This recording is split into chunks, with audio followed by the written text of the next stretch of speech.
Hello everyone, thanks for tuning in to today's, I think we're up to 4 videos for today. Been a very busy day again, so that's due to all of the developments with yesterday's temperatures and whatnot. Had to do an update video as soon as I released my main video, because in between recording my main video and releasing it, the UK Met had decided to announce that we may have broken the all-time UK temperature record yesterday.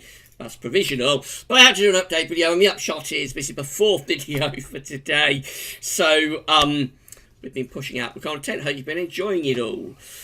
So this is the ENSO update for July 2019. So we're going to see what's happening in the ENSO region. We're going to be talking about El Nino and La Nina and all that kind of thing, the cyclical warming of the equatorial Pacific Ocean.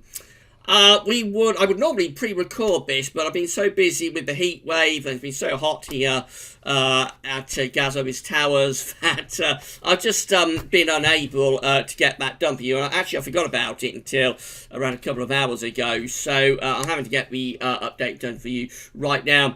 And I'll get to that for you very shortly. So just to go through videos that we've released today so far, we released January Friday, of course, the Mudhead Lookout with the Japanese CFSV2 models. We released the main video update, which is a week to 10-day video update, but also talks about yesterday's hot temperatures. And then the update video to that main video, which talks about the, it's a very, very quick update video about the announcement from the UK Met in terms of yesterday's potentially all-time hottest UK temperature record. So all videos on the homepage at gazweathers.com. Do have a look at them and see what you think. Right, so let's get on with the ENSO update. This is the penultimate ENSO update of the year, by the way. I've only got one more of these to do next month, and then we combine the ENSO updates with the winter updates from the beginning of September. So very shortly, there won't be any more ENSO updates this year. But let's get on with this July ENSO update, the penultimate one for 2019. So we're going to begin with the cold and warm episodes by season chart from CPC and NOAA. So this shows each El Nino and La Nina event going right way back to 1950 on a tri-monthly basis. So these are our tri-monthly periods just here. For example, we've got December, January, February there, and we've got November, December, January just there, and we've got June, July, August just there. So you get the idea there, tri-monthly periods. These are the years, so that's the year of 1950 just there. And then, of course, we've got the all-important numbers in the boxes. So where you see these blue minus negative numbers, that's where we've got a cold event going on. That's where La Nina is taking place. So we see that there was a La Nina event during the winter of 1949 to 1950, and that lasted well into 1950 before it went back to ENSO neutral there. ENSO neutral years and months always depicted by the black numbers.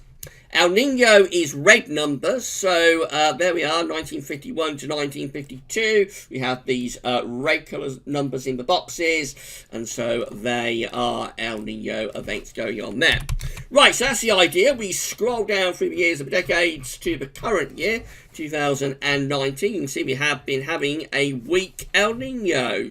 Began in the second half, or the latter part of 2018, these 3 tri-monthly periods just here, and carried on through the first half of 2019. The final number in the box is this one, plus 0.7, so just very weakly into El Nino territory for the tri-monthly period of April, May, June. That's a slight reduction on the previous tri-monthly periods. We've been at 0.8, plus 0.8, you'll notice, through several of these tri-monthly periods, up until the last one for April, May, June, when we went from plus 0.8 to plus 0.7. I've got a feeling when this next box is filled in just here for May, June, July, we will probably find the number going black. We'll probably find it going to or under, just under 0.5, and that will be the end then of this El Nino, the official end of this week El Nino. But I think we're back to ENSO neutral now.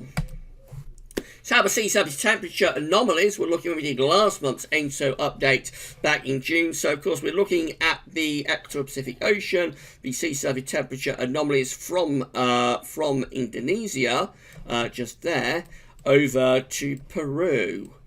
In South America over there. And of course the ENSO is the cyclical warming and cooling of the Equatorial Pacific Ocean. When you're in El Nino, you are pushing warmth out. So it's kind of like the Earth's thermostat at work. When you're in an El Nino, you're pushing warmth out of the Pacific Ocean. When you are in a La Nina, you are bringing warmth back in and pushing cold air out of the Equatorial Pacific Ocean, or cold sea surface temperature anomalies. But it does have an effect on the overall atmospheric temperature as well. So we've been in this week El Nino for quite some time, since the end of 2018. This sea surface temperature anomalies were looking last month, just about holding on to that weak El Nino signature, but fading away. This is the very latest that we see with the sea surface temperature anomalies. So we have seen a further weakening of that El Nino signature. That's what makes me believe that we are now back to ENSO neutral. As you will notice, a sort of an increasing gathering signal over here in the eastern part of the Equatorial Pacific Ocean, going over towards Peru. You will notice that the colder than average sea surface temperature anomalies are beginning to appear. We had that a little bit last month, that situation last month. You can see a little bit, but much more this month. So over the month, we have seen a cooling down of the eastern part of the Equatorial Pacific Ocean, which possibly points us towards a cold event beginning to get going. A La Nina might be starting to get going now. We have got significantly colder average sea surface temperature anomalies to the south of the Equatorial Pacific Ocean from Chile and then going out into the Southern Ocean. That can sometimes be a precursor to an El Nino, to a La Nina event, to a cold event. We are still quite warm over here in the western part of the Equatorial Pacific Ocean on the Indonesian side. But I think overall we're definitely back to ENSO neutral and possibly shifting into a weak La Nina type setup. These are the subsurface temperature anomalies. So with this, you kind of like have to think that you've got, this is the surface of the Equatorial Pacific Ocean. Just here you've got Peru, just there, and Indonesia is over there. These are the depths of the Pacific Ocean, going all the way down to 300 meters, just there. Very, very deep ocean, of course. So where you've got these blue colors, just here, for example, that is where you have colder than average subsurface temperature anomalies at depth. That is reaching a depth of around 100 to 250 meters, that area of cold and average subsurface temperature anomalies. Now, towards the surface of the Equatorial Pacific Ocean, we have this yellow-orange area just here. That's where the warmer than average sea surface temperature anomalies are still clinging on just underneath the surface of the Equatorial Pacific Ocean on the western side. So again, you've got Indonesia just there. So this is kind of like through the central western area, just clinging on to those warmer than average sea and subsurface temperature anomalies. But it does look as though at depth, the colder than average subsurface temperature anomalies are beginning to develop and expand. So those warmer than average areas just underneath the surface of the Equatorial Pacific Ocean on the surface look like they're being squashed a little bit. Looks like they're under attack by the colder than average subsurface temperature anomalies. And again, this could be signs that we're beginning to shift away from El Nino, certainly back to ENSO neutral, and possibly even going towards a La Nina. This is the SOI, Southern Oscillation Index, is an index that's reflecting the atmospheric state in the Southern Ocean. It's measuring air pressures between Darwin in Australia and Tahiti in the Southern Pacific Ocean, or South Pacific. So when the SOI is in its negative phase, then the atmospheric setup will be reflective of El Nino. When the SOI is in its positive phase, then the atmospheric setup will be reflective of La Nina. Now, you can see going down through the numbers, these are all provisional, but they don't change all that much. With the numbers going back to kind of like the end of July, have very negative SOI numbers, minus 30.16, minus 27.20, minus 25.87 at the end of July. Atmospheric setup was strongly reflective of El Nino, and that negativity did continue into July as well. I should say that those first numbers we just talked about just there were at the end of June. So been a very long day today. I hope you bear with me with this. It's quite complicated stuff, but we should persevere and we'll get there. So going into the middle of July, the negativity of the SOI continues. 11th of July, minus 19. 12th of July, minus 20. 14th of July, minus 26. These are all negative numbers, very negative, and reflective of an El Nino type setup in the Southern Ocean.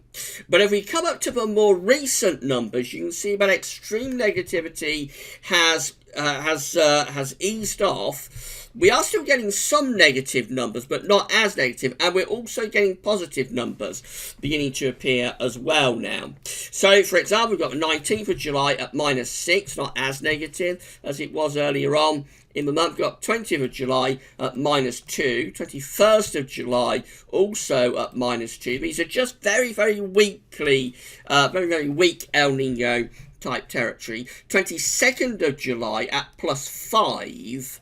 Then we've got the 23rd of July at minus 1, 24th of July at minus 3, 25th of July at minus 5, and then the latest number, 26th of July, is at plus 5 again. So you see this levelling off of the negativity of the SOI.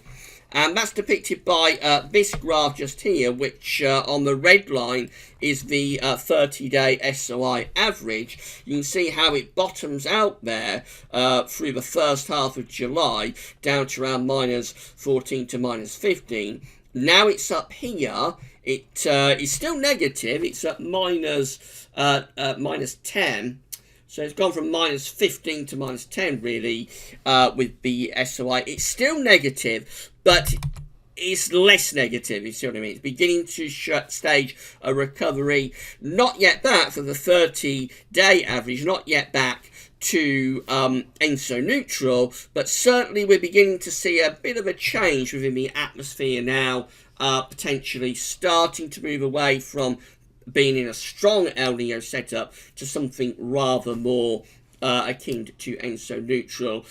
If we see those colder than average sea surface and subsurface temperature anomalies increasing in the ocean, so if the ocean starts to shift more towards La Nina, we may well find the atmospheric setup going more towards La Nina as well.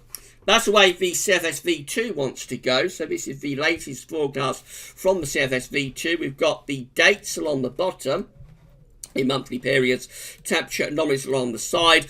The all-important numbers are 0.5. So to be in an El Nino, you need to be at 0.5 or more above average. You need to be half a degree or more above average. To be in a La Nina, you need to be half a degree or more below average with your sea surface temperature anomalies in the central part of the equatorial Pacific, and you need to have that over 5 tri-monthly periods. So there are quite strict criteria to getting either an El Nino or a La Nina designated. That's where we are right now. We're at ENSO neutral, as I said at the start of the video. The black dash line is the ensemble mean. You see that how that is dipping into weak La Nina type territory. It's going down to around half a degree, slightly a little bit under half a degree below average by the end of the year. That's January 2020 just there.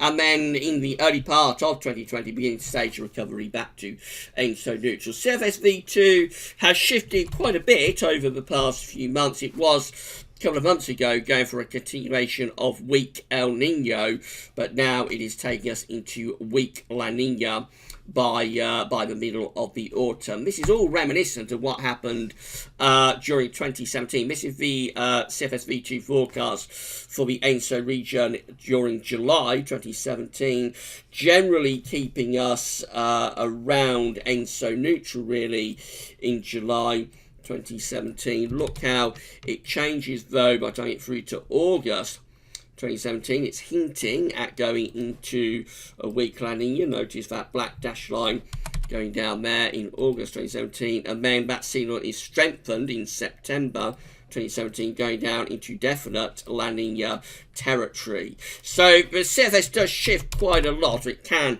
be prone to shifting quite a lot. We had it in 2017 during the summer and into the autumn. Looks like the same sort of thing is beginning to go on now. This is the ECMWF region 3.4 forecast ensemble plume. So again, same idea, dates are along the bottom of the chart, temperature anomalies are along the side. That's 1 degree above average just there, that's ENSO neutral just there, that's weak La Nina just there. So that's kind of like weak El Nino, that's weak La Nina, this is ENSO neutral. From the warmest to coldest ensemble plume members, we've got that range.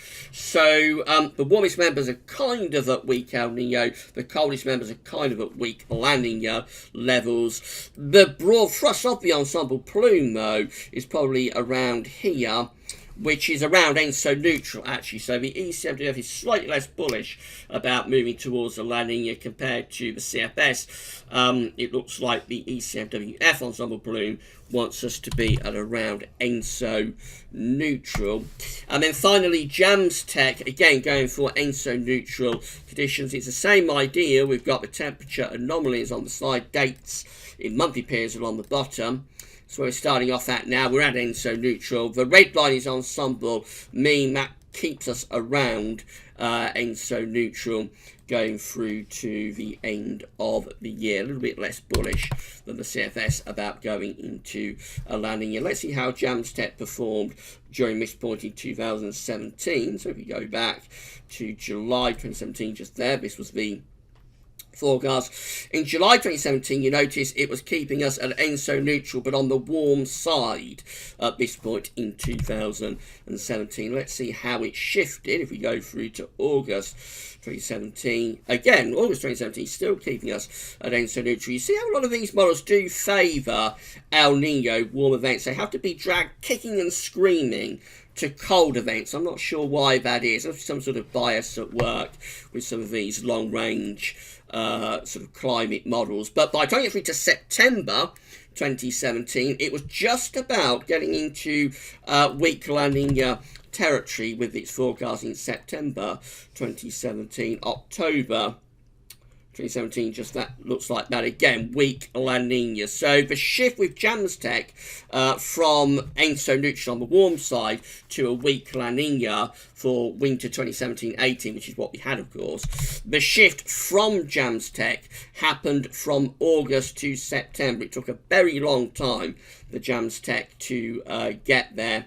That's November 2017, just finish off with December 2017. And by then, you see, it was really at genuine sort of La Nina type levels. But it took a long time to get there. And I've forgotten it was that late going for the La Nina that we did get during winter of 2017, 2018. It wanted to hang on to ENSO neutral for the death. It didn't want to go to La Nina at all for JAMS Tech. CFS did it first, so I've forgotten about that, but we must have talked about it, I would have thought, at the time.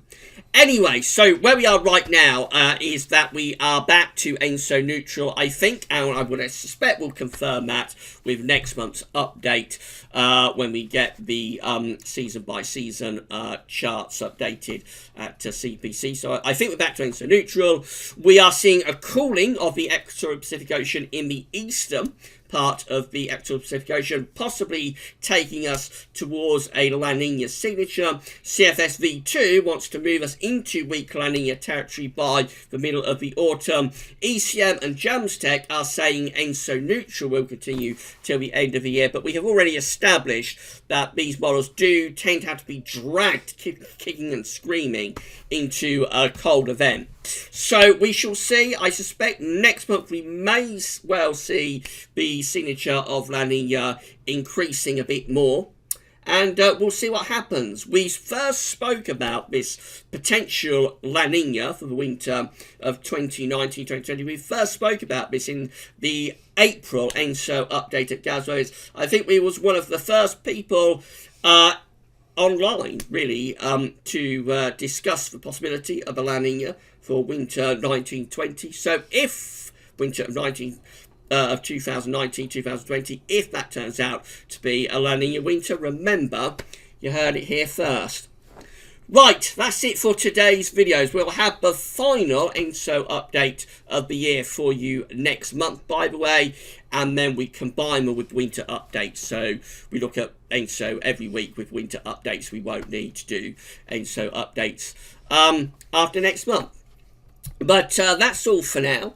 Tomorrow we're going to have a weekend forecast, we'll have a week to 10-day video update, and we will begin with the second seasonal model roundup for the autumn of 2019. We're getting around 13 long range models together to see what we're all showing for the autumn. That will be the first video up around 10 AM tomorrow morning, and should be quite an interesting watch. That's all for now then, and thanks for watching.